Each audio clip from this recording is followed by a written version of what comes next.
तुम्हें सुखी होना है तो अपनी आत्मा का आश्रय लो, भेद ज्ञान करो, तत्व निर्णय करो, द्रव्य कर्म भाव कर्म नौ कर्म से भिन्न शुद्ध आत्मा को पहचानो। ये व्रतशील संयम आदि सहज आते हैं, भूमिका के अनुसार आते हैं, सहज पलते हैं, इनको पालना नहीं, इनको जबरदस्ती लेना नहीं, ख्याल में है ना। और सप्त व्यसन आदि कभी करना नहीं। वो धर्म के चक्कर में नहीं बता रहा हूं मैं, वो जीव को सहज ही सुखी नहीं रहने देते। जिस जीव के अंदर सप्त व्यसन होगा, धर्म से मत जोड़ना सप्त व्यसन को, धर्म का कोई मतलब नहीं। सप्त व्यसन ऐसी चीज है कि कोई भी आदमी जो सप्त व्यसनी होगा वो धर्म तो कभी समझेगा नहीं, वो तो अलग बात है, लेकिन वो लोक में सुखी नहीं रह सकता। इसलिए सप्त व्यसन को कहा कि ये तो करने जैसे। अब देखो कोई आदमी जुआ खेलता है, कैसे शांति से पल भर शांति से बैठेगा। कोई आदमी वेश्यारमण करता है, कैसे शांति से बैठेगा। कोई आदमी जुआ खेलता है, शिकार करता है, मांस खाता है, कैसे शांति से बैठेगा। तो इसलिए कोई चोरी करता है, कोई तुम्हारा जो बेईमानी करता है, छल कपट करता है, इस तरीके के जो काम करता है वो तो लोक निंद है ही, और वो शांति से रह नहीं सकता। इसलिए वो तो अलग चीज है, वो तो सहज ही सामान्य श्रावक के जीवन में नहीं चाहिए। लेकिन इसके बाद की जो भूमिकाएं हैं, जो प्रतिमा आदि लेने की बात है, ब्रह्मचर्य आदि लेने की बात है, बड़े बड़े व्रतशील उपवास आदि करने की बात है, उसमें श्री गुरु कहते हैं सम्यक दर्शन की प्राप्ति पहले होनी चाहिए। पकड़ में आ गई इतनी बात। न कई लोग ऐसे कहते इसका मतलब सप्त व्यसनी बने रहना ना। सप्त व्यसनी बनोगे तो तत्व ही नहीं समझ पाओगे, त्याग तो बहुत दूर की बात है। अंदर समझ में आया कि नहीं आया।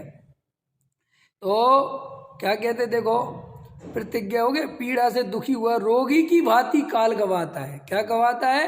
एक एक शब्द पकड़ के एक एक शब्द की व्याख्या करूंगा।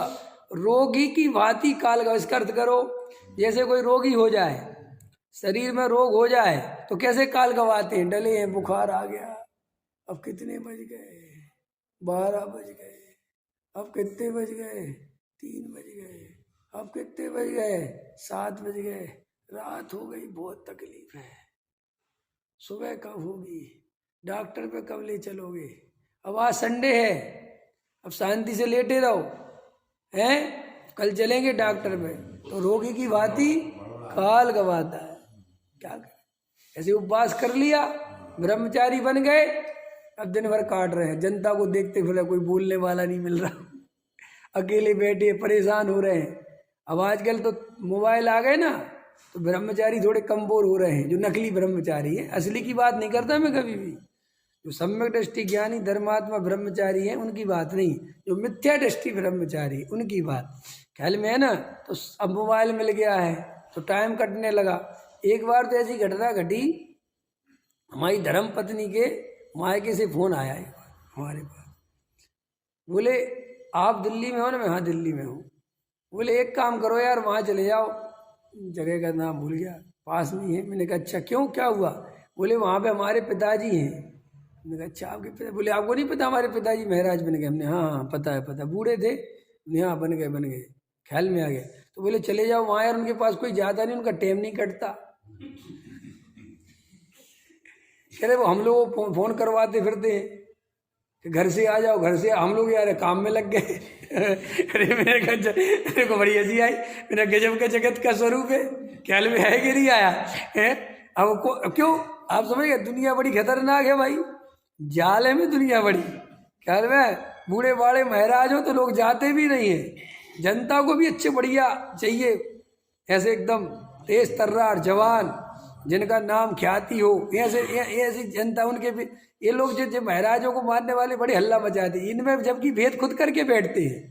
बूढ़े बाड़े महाराज हो तो उनकी तरफ देखते भी नहीं। सबको आचार्य से ही नमस्कार करना है और आचार्य के पीछे चाहिए, आगे पीछे किसी से मतलब नहीं। क्यों ऐसा क्यों है? स्वरूप नहीं समझते। ख्याल में आया कि नहीं आया? ख्याल में अपन भी जिसका ब्रह्मचारी का नाम हो उसके आगे पीछे दौड़ेंगे, और जिस ब्रह्मचारी का नाम नहीं हो उससे मुंह फेरते फिरेंगे।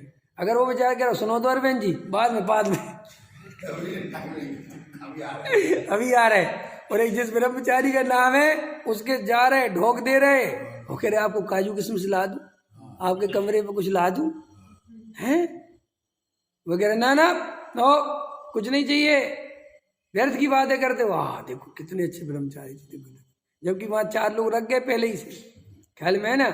और जो बेचारे जिस ब्रह्मचारी का नाम वाम नहीं है, ख्याल में है ना, वो कह रहे सुनो तो इधर तो आओ, बाद में अरे भैया सुनो तो एक काम है, अरे बाद में ये इनका दया धर्म है, ये इनका सेवा भाव है, ख्याल में है ना, ये इनकी बड़ी महिमा है इनको। ऐसी हालत है, अब मैं किस किस का बोलूं, बोलो। जिस पंडित का भी ले लो, पंडितों को क्या छोड़ना, जिस पंडित का नाम हो ना बड़ा पंडित, उसके आगे पीछे दौड़ेंगे, ख्याल में ना। पंडित जी को कुछ ला दूं, पंडित जी, जबकि वह 50 है उसकी सेवा करने वाले, फिर भी उसको भेंट लेके जा रहे, ख्याल में है ना। अरे बड़े पंडित जी कुछ भेंट लेके चलो, बड़े पंडित जी कुछ भेंट लेके चलो। वो बेचारे वो दूसरे पंडित जी है जो परेशान चल रहे, वे कह रहे हमें दे दो कुछ भेंट हम तुम्हें नहीं लाए रमेश जी समझो तुम्हें चक्करों से बचा रहा हूं मैं, मुफ्त में हैं। वहां पूछते फिर रहे थे वहां इंदौर में, रमेश जी कौन है जो आपको लाइव सुनते हैं। हमने कहा वो निकलते नहीं है भाई, बहुत बड़े त्यागी वृत्ति आदमी है। हमने कहा केवल वहीं बैठते वो, अब आपकी ख्याति बहुत हो रही है अब आपको देखने आएंगे लोग बाहर से। हमने कहा बहुत बड़े आदमी है, वो निकलते नहीं कहीं पे। उनने वो कौन सा व्रत होता है, दिग व्रत ले रखा है, ख्याल में दिशाओं में गमन नहीं करते हो और देश व्रत है, हाँ 4 दिशाओं में, और देश का भी परिमाण, दिल्ली के गांधीनगर से आगे नहीं जाते वो तो समझ में है ना। तो ऐसे जीवों की दशा है, कुछ समझते नहीं। व्रतशील संयम आदि कहाँ होने चाहिए, किसके होने चाहिए, कब होने चाहिए, क्या मर्यादाएं, कुछ पता नहीं है।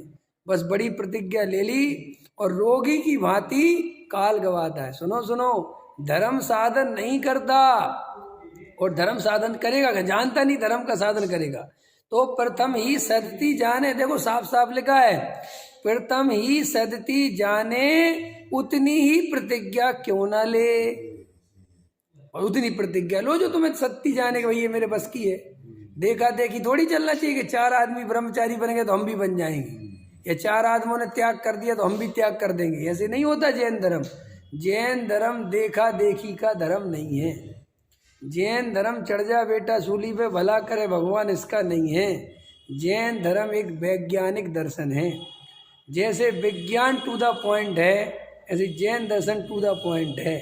जितनी भूमिका उतना संयम, और सम्यक दर्शन के बिना कोई संयम नहीं। ख्याल में सम्यसन होगा तो ही संयम होगा।